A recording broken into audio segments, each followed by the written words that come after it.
पूर्णमदः पूर्णमिदं पूर्णात् पूर्णमुदच्यते पूर्णस्य पूर्णमादाय पूर्णमेवावशिष्यते।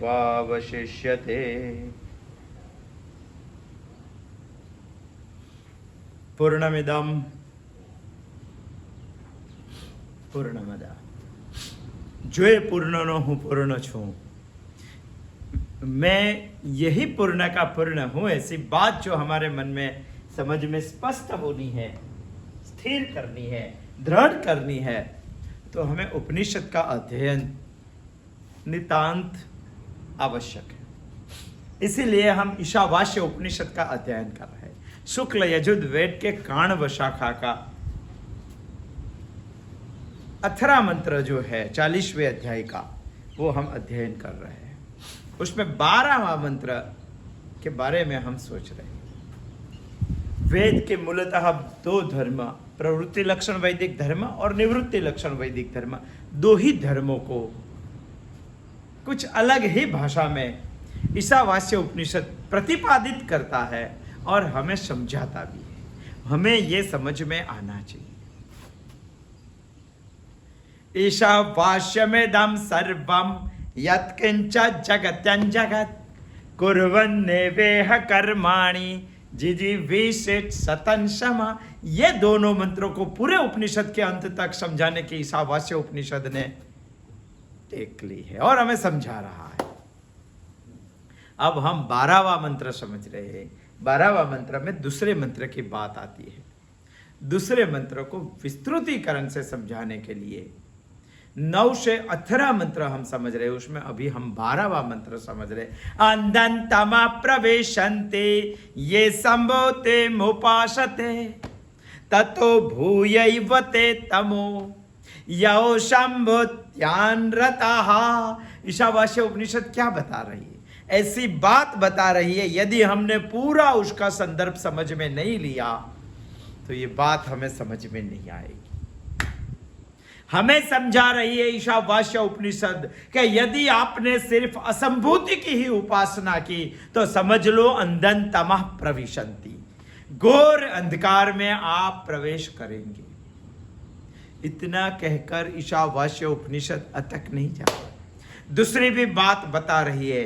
ततो भूय इव ते तमो यो संभूत्यान रताः। यदि आप संभूति की रत रहेंगे, सिर्फ संभूति में ही रत रहेंगे, तो समझ लो असंभूति से जो घोर अंधकार में प्रवेश करेंगे, इससे भी ज्यादा घोर अंधकार में आप प्रवेश करेंगे।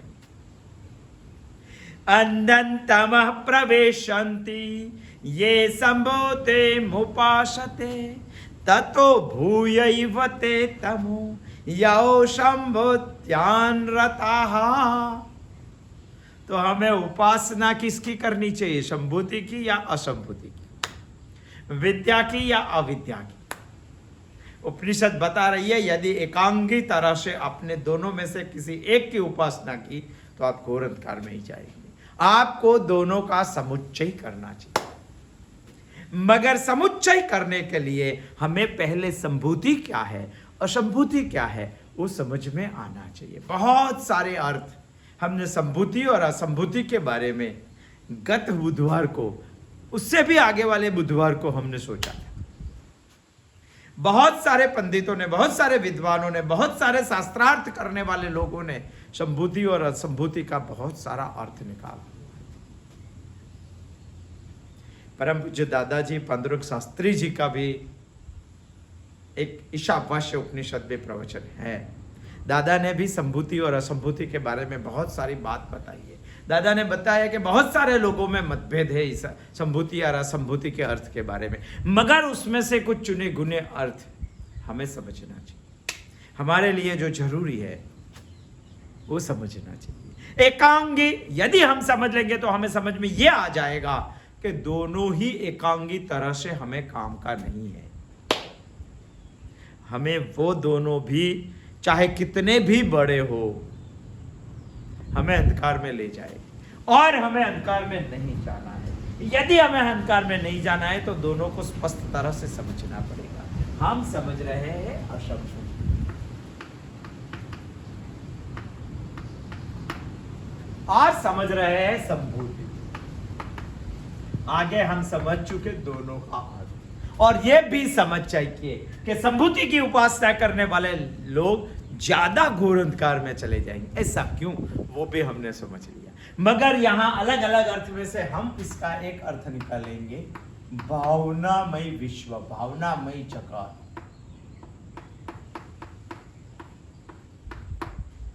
जिसको स्वप्न भी बोलेंगे और कल्पनामय भी बोलेंगे। यहां बोलेंगे कारण जगत, कार्य जगत, जिसको हम अभी सत्य मानते हैं। इसीलिए ऐसा बोल रहे हैं कि सत्य जगत और भावनामय जगत। दुनिया में कई लोग ऐसे हैं कि भावना में ही पूरी आयु गुजार देते हैं, कल्पना ही करते रहते हैं, सोचते ही रहते हैं। सब जिंदगी का बहुत सारा टाइम वो सब स्वप्न में ही निकालते हैं। ईशावास्य उपनिषद बता रहे हैं, यदि ऐसा कोई इंसान है जो भूमि पे नहीं चलता है, स्वप्न में भी चलता है और स्वप्न ही देखता रहता है, कल्पनामय जगत में ही रहता है, वो कारणमय जगत का ही सोचता रहता है, समझ लो वो घोर अंधकार में चले जाएंगे।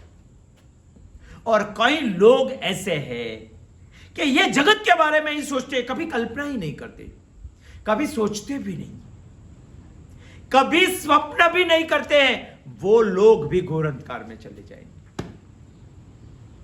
हम ऐसे सोचेंगे कि इंसान को सही बनाने के लिए बहुत सारी संस्कृतियां इस दुनिया में काम करती थी। 48 संस्कृति यहां काम करती है, 48। उसमें से बहुत बड़ी बड़ी संस्कृति भी काल के पेट में चली गई। एक संस्कृति थी ग्रीक संस्कृति, मगर ग्रीक संस्कृति अति उच्च सोच वाली थी, अति उच्च कल्पनामयी सोच थी उसकी। वो कारण जगत में राजती थी, भावनामय जगत के बारे में सोचती, मगर उन्होंने कभी भी मानवीय मनोविकार की सोच कभी नहीं की या कम की है। एक ही सोच ज्यादा की, मानवीय मनोविकार तो है ही, और मनोविकार के बारे में भी संस्कृति ने सोचना भी चाहिए, नहीं सोचा। इसीलिए बड़ी गिनती में होने वाली संस्कृति भी काल के पेट में आज चली गई। यही तो ईशावास्य उपनिषद बता रहा है हमें। अंधन्तमः प्रविशन्ति ये संभूति मुपासते, असंभूति की उपासना करने वाले लोग भी घोर अंधकार में चले जाए। ऐसा नहीं है संभूति में रत रहने वाले लोग भी घोर अंधकार में चले जाएंगे। ये वेद काल से उपनिषद ने हमें बहुत स्पष्ट बात बता दी है। रोमन संस्कृति, रोमन, उन्होंने भौतिक सुविधाओं के बारे में, भौतिक उपकरणों के बारे में, भौतिक संसाधनों के बारे में बहुत सोच की, मगर वही सोच में उन्होंने कभी भी पिंडगत संस्कारगत प्रगति को ध्यान में नहीं लिया। पिंडगत प्रगति और संस्कारगत प्रगति को कभी भी ध्यान में नहीं लिया है। एकांगी विकास, वो संस्कृति भी काल के पेट में चली गई। एक ही संस्कृति आज जिंदा है, वो है वैदिक संस्कृति। क्यों? क्योंकि उसकी सोच समन्वयात्मक है। संभूति के बारे में भी सोचती है, असंभूति के बारे में सोचती है। यदि दोनों के बारे में सोचा, वही इंसान परम ज्ञान के पास पहुंच सकता है। एकांगी नहीं। हमारे वैदिक संस्कृति के वेद में सज्जन के बारे में, साधु के बारे में, ऋषि के बारे में, तपस्वी के बारे में, पवित्रम इंसान के बारे में, महात्मा के बारे में, महापुरुष के बारे में बहुत सारी बातें बताई गई है। ऐसा नहीं है। वेद में चोर की बात भी बताई गई है, दुर्जनों की बात भी बताई, कौन से तिथि पे चोरी करनी चाहिए वो बात भी बताई है, क्योंकि उससे चोरी पर से हमें सज्जनता की ओर ले जाना है, उनके पास हमें जाना है। वैदिक कल्चर ऐसा है, उच्च कक्षा की बात भी की है, निम्न कक्षा की बात भी है, दोनों की बात करके, दोनों को समन्वयात्मक करके ईश्वर के पास उसको ले जाना है। वही है हमारा वेद, वही हमारी संस्कृति जो आज भी जिंदा है। यदि सोचेंगे तो यह संस्कृति आज भी हमें ईश्वर तक पहुंचा सकती है। दोनों सोच चाहिए, सिर्फ भावनामय जगत नहीं और सिर्फ कार्य जगत भी नहीं। कार्य जगत को सोचने वाले लोग ज्यादा घोर अंधकार में चले जाएंगे। और भावनामय जगत, कल्पना में राचने वाले लोग अंधकार में चले जाएंगे। कई लोग ऐसा भी है, दोनों का अर्थ बहुत ढंग से समझना पड़ेगा। वो अर्थ के बारे में हमें क्या समझ आता है वो भी हमें समझना पड़ेगा, वो भी हमें समझ। कई लोग ऐसे हैं जो निषेधात्मक विकास को ही मानते हैं।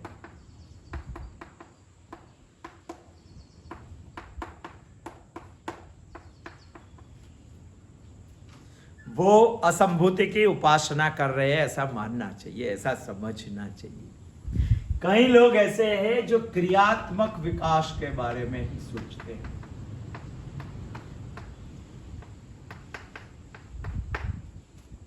सिर्फ क्रियात्मक विकास करने वाले लोग भी अंधकार में जाएंगे और सिर्फ निषेधात्मक विकास की बात सोचने वाले लोग भी अंधकार में जाएंगे। आप सोचेंगे कि ये क्या है, बताएं हम। निषेधात्मक सोच माने क्या? मैं चोरी नहीं करता हूं, मैं दारू नहीं पीता हूं, मैं कभी भी जुआ नहीं खेलता हूं, मैं कभी भी किसी के पास से मुफ्त का नहीं लेता हूं। इसीलिए आज दुनिया में इंसान ऐसा बोल रहा है कि मैं धार्मिक हूं, मैं ये चीज नहीं कर रहा हूं इसीलिए मैं धार्मिक हूं। ये बोलना निषेधात्मक सोच है और उसको निषेधात्मक सोच से डेवलपमेंट चाहिए। वही धर्म को वो समझता है क्या क्या बात नहीं करनी चाहिए, वो बात मैं नहीं करता हूं। मैं प्याज नहीं खाता हूं इसीलिए मैं धार्मिक हूं। इतना सिर्फ धर्म की व्याख्या नहीं है, मैं क्या करता हूं इसके ऊपर भी रिलीजियन खड़ा है। वो इंसान सोचता भी नहीं है। मगर सिर्फ मैं ये करता हूं ये बात भी सही नहीं है और मैं ये नहीं करता हूं ये बात भी सही नहीं है। सिर्फ निषेधात्मक विकास और सिर्फ क्रियात्मक विकास दोनों एकांगी है, दोनों एकांगी, दोनों घोर अंधकार में चले जाएंगे। आज बहुत सारी दुनिया ऐसा ही मानती है। मैं कसाई के घर नहीं जाता हूं इसीलिए धार्मिक हूं। और कई लोग ऐसा भी सोच रहे हैं, मैं सिर्फ मंदिर में ही जाता हूं इसीलिए मैं धार्मिक हूं, मैं ये करता हूं इसीलिए ये हूं, मैं ये नहीं करता हूं इसीलिए ये हूं। सिर्फ नहीं चलेगा, दोनों का समन्वयात्मक विकास चलेगा। कई लोग निरोध कर रहे हैं,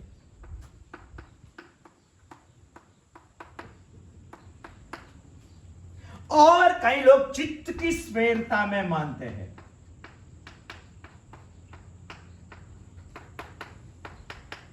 करने दो, खाने के लिए तो यहां आए हैं, पीने के लिए तो यहां आने हैं, खाना पीना यही जिंदगी है। चित्त की सैर का जो करना है वो करने दो इसको। ये भी नहीं चलेगा और सिर्फ निरोध भी नहीं चलेगा। महीनों महीनों तक कई लोग उपवास करते हैं, निरोध। कई लोग 15-15, 20-20 दिन तक पानी में ही खड़े रहते तब करते, ऐसा बोल रहे। कई लोग एक पांव पे ही, अरे एक इंसान तो मैंने देखा है 15-20 दिन साइकिल पर ही रहता है, सब क्रिया साइकिल पे करता है, मिट्टी में दते हुए रहते, सिर्फ नाक के ऊपर पर सिर ही उसके बाहर है। वो निरोध है। मगर सिर्फ निरोध नहीं चलेगा और निरोध नहीं करना है और चित्त की स्वेरता करनी है। वो स्वेरता वाले लोग भी, ईशावास्य उपनिषद ये बोल रही है कि संभूति वाले, असंभूति वाले और संभूति वाले दोनों घोर अंधकार में चले जाए।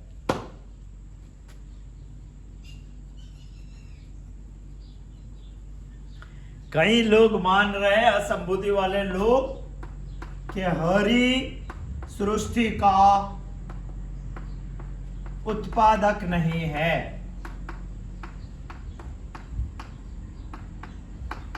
और ये लोग मान रहे हैं संभूति वाले कि उत्पादक है। नहीं है मानने वाले लोग भी घोर अंधकार में चले जाएंगे और सिर्फ उत्पादक है इतना मानने वाले लोग भी घोर। अरे कई लोग तो हरि को उत्पादक मानते हैं मगर विध्वंसक नहीं मानते हैं।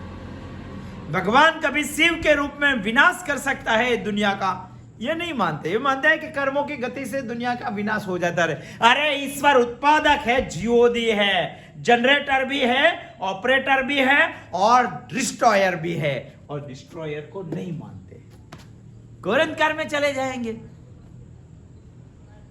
असंभूति वाले लोग मानते हैं कि सृष्टि का उत्पादक हरि नहीं, ईश्वर नहीं। असंभूति वाले लोग मानते हैं कि ईश्वर है, और दोनों की मान्यता अपूर्ण है, और इसीलिए दोनों घोर अंधकार में चले जाएंगे। कई लोग ऐसे हैं इस दुनिया में अव्यक्त की उपासना करते हैं।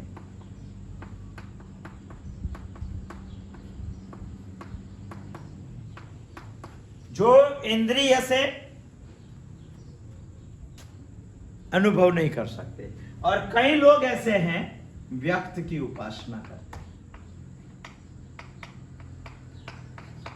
मगर ईशावास्य उपनिषद ये बोल रही है कि सिर्फ मूर्ति पूजा करने वाले लोग भी घोर अंधकार में चले जाएंगे, और मूर्ति को नहीं मानने वाले अव्यक्त की ही उपासना करने वाले लोग भी घोर अंधकार में चले जाएंगे। क्योंकि ईश्वर तो निराकार है, वो मानते हैं, तो मूर्ति के आकार में ईश्वर को कैसे माने? अव्यक्त की उपासना।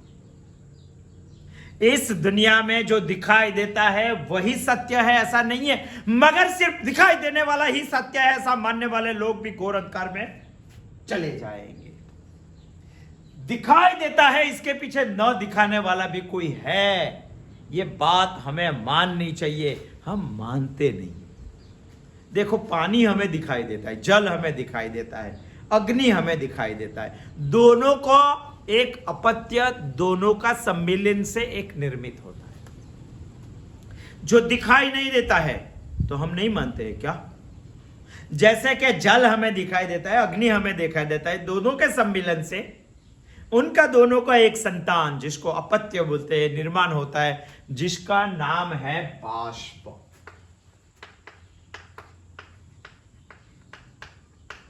दोनों का अपत्य एक निर्माण होता है। बात हमें दिखाई नहीं देता है, दिखाई नहीं देता है तो नहीं मानते हैं क्या? अरे बाष्प से पूरी 52 डिब्बे की ट्रेन चलती है, नहीं मानते हैं क्या?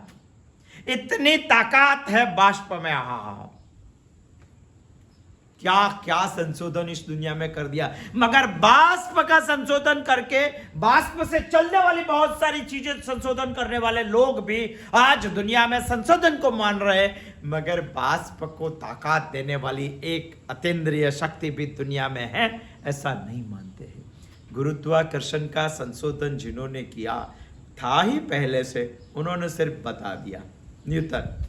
मगर गुरुत्वाकर्षण जैसी एक ताकत, एक शक्ति के पीछे ऐसी भी एक अतीन्द्रिय शक्ति है जो अव्यक्त है, इसको वो नहीं मानता। मैं नहीं बोल रहा हूं, ईशावास्य उपनिषद बोल रहा है घोर अंधकार में चले जाएंगे। रेलवे का संशोधन कर दिया, टेलीग्राम का संशोधन, टेलीफोन का, मोबाइल का, कितना बड़ा संशोधन कर दिया हो। विज्ञान और आध्यात्म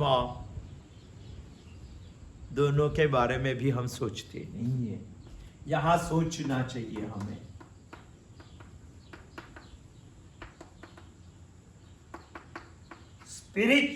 स्पिरिचुअलिटी यहां है, साइंस।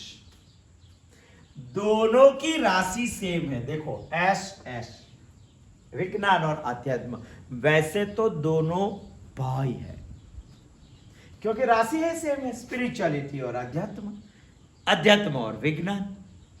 मगर दुनिया में बहुत सारे लोग हैं जो इसके ऊपर ही श्रद्धा रखते हैं, और दुनिया में बहुत सारे ऐसे अंशुद्धारू भी हैं जो इसको ही सत्य मानते हैं।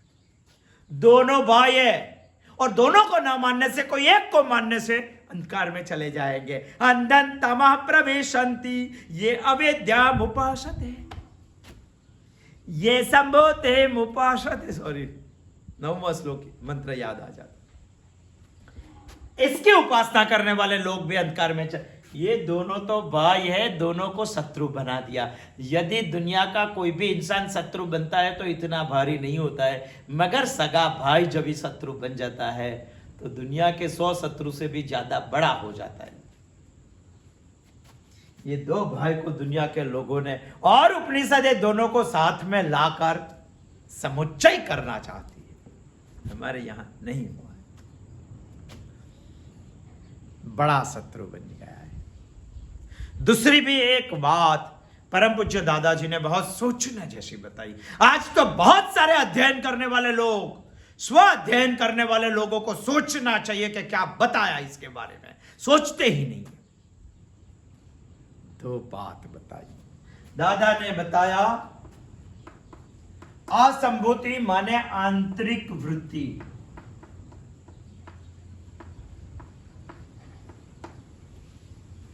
और संभूति माने बाह्य बहिर्कृति। बहुत सारे लोग दुनिया में आज भी ऐसे हैं जो बहिर्कृति को ही मानते हैं, आंतरिक वृत्ति को मानते नहीं। और ऐसे भी लोग हैं जो आंतरिक वृत्ति को मानने लगे तो बहिर्कृति को समझते नहीं है। बहिर्कृति माने संभूति भी आवश्यक है, अंतःवृत्ति माने असंभूति भी आवश्यक है, जो दिखाई नहीं देती है, जो दिखाई दोनों का काम है। बहुत सोचने जैसी बात बताई।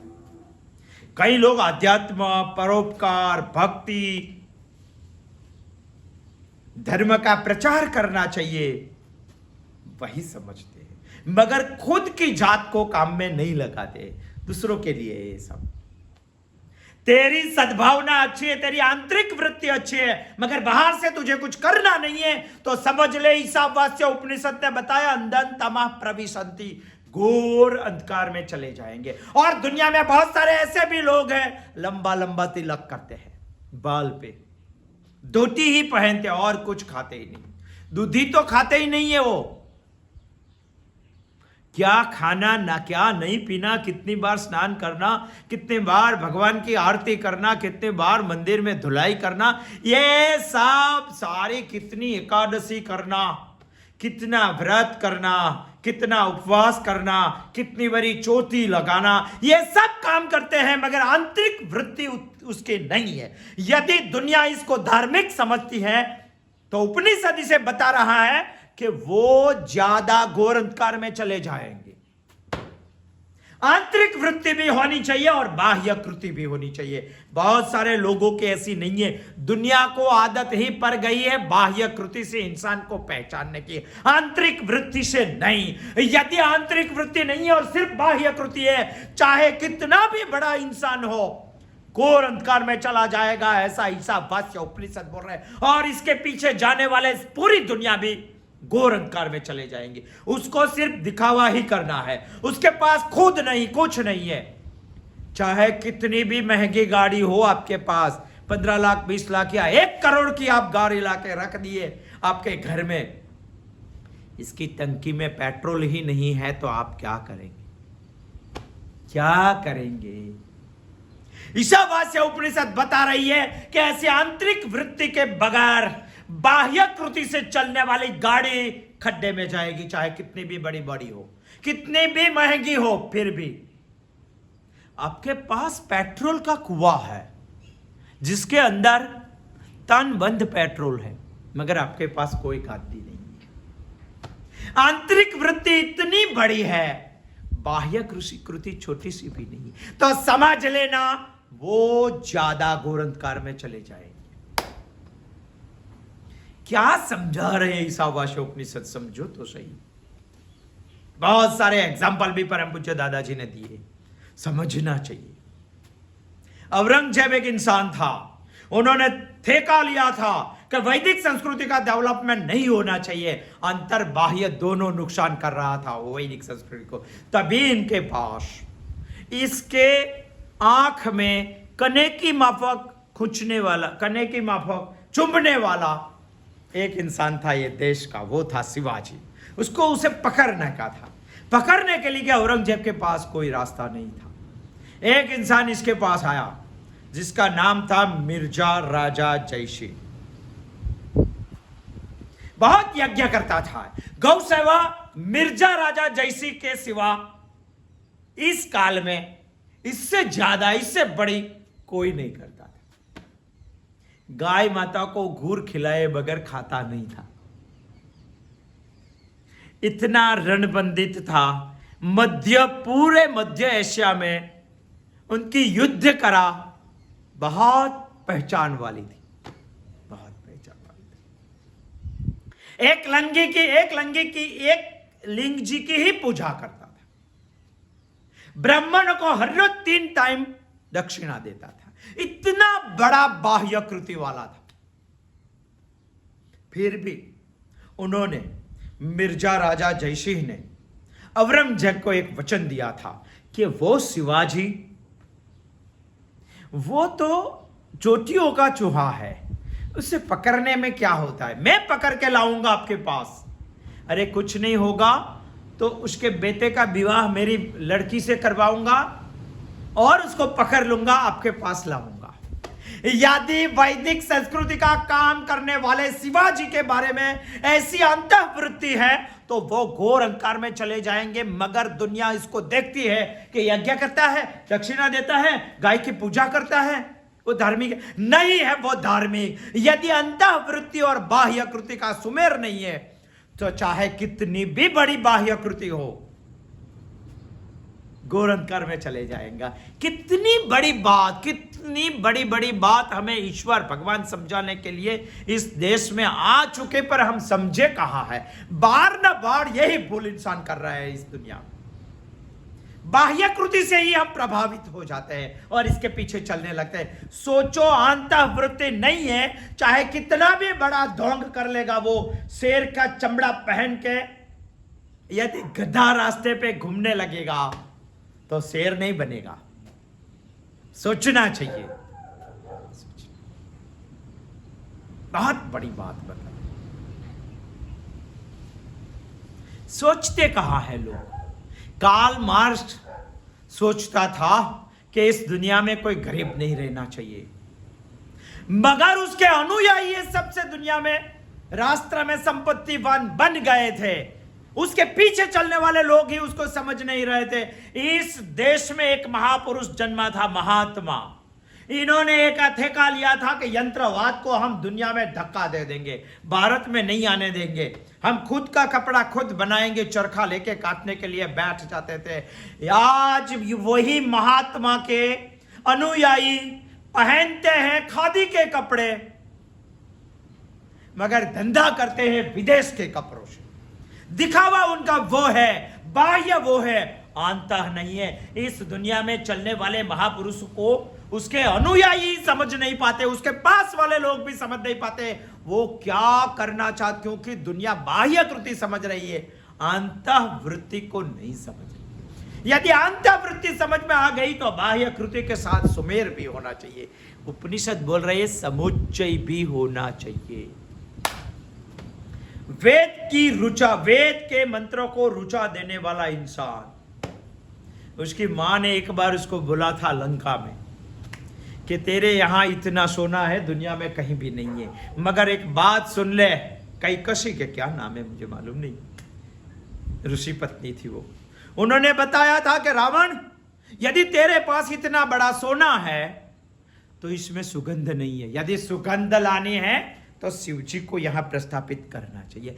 वो रावण तभी खड़ा हो गया। उसकी मां ने बताया कि मैं शिव जी को यहां ला के ही जंपूंगा। कैलाश पर्वत पर तपस्या करने चला। इतना बड़ा इंसान, कौन बोल सकता है वो अधार्मिक है?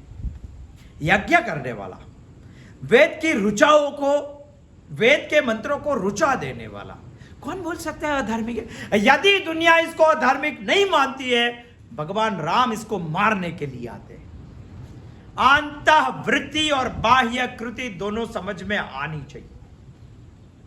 काकबलि यज्ञ करने वाला जरासंध भगवान के काल में ही भगवान के पक्ष में नहीं है, इतने ज्यादा लोग दुर्योधन के पक्ष में।